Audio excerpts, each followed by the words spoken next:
Hey guys, welcome to FM Driving School. It's 15th of January 2021. So Boris Johnson made a press conference today with an update on the coronavirus.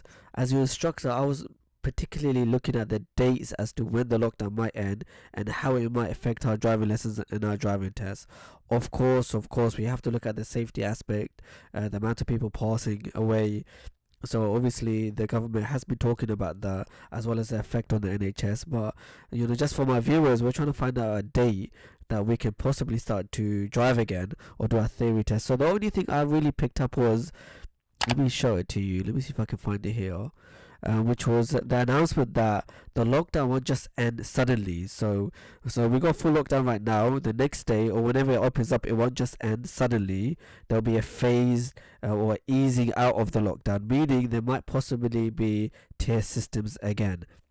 So that's what I gathered from the press conference, that once lockdown finishes, it doesn't mean you can start driving lessons straight away. There might be a tier system, as the government said. There'll be easing off, a way to slowly control the virus in that manner.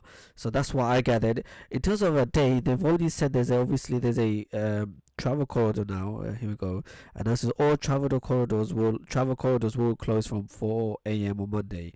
So meaning anyone coming to UK, and they have to self-isolate and they have to bring a negative test result.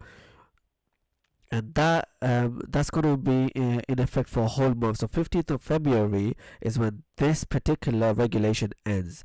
So maybe 15th of February, another month, another whole month basically, a few of the lockdown rules might possibly ease off. That's the only date that I could possibly gather. In terms of bad news, you can see, let me find it for you. We've got one of the highest death rates today. The UK has recorded another 1,280 coronavirus related deaths. So really, really sad to hear this. Hopefully our country and the whole world, we can get back to normalization, back to safety, back to good health. That was the main news we can gather from Boris Johnson in terms of our driving. Again, breaking news about apparently 2 million people have now passed away from coronavirus. So again, rest in peace to all those who have passed away and those who are affected by the virus. We will keep you up to date. Whatever announcement the government makes, we will post it up. So make sure you guys like, share and subscribe, and check our channel out. We've made loads of videos for you guys to watch.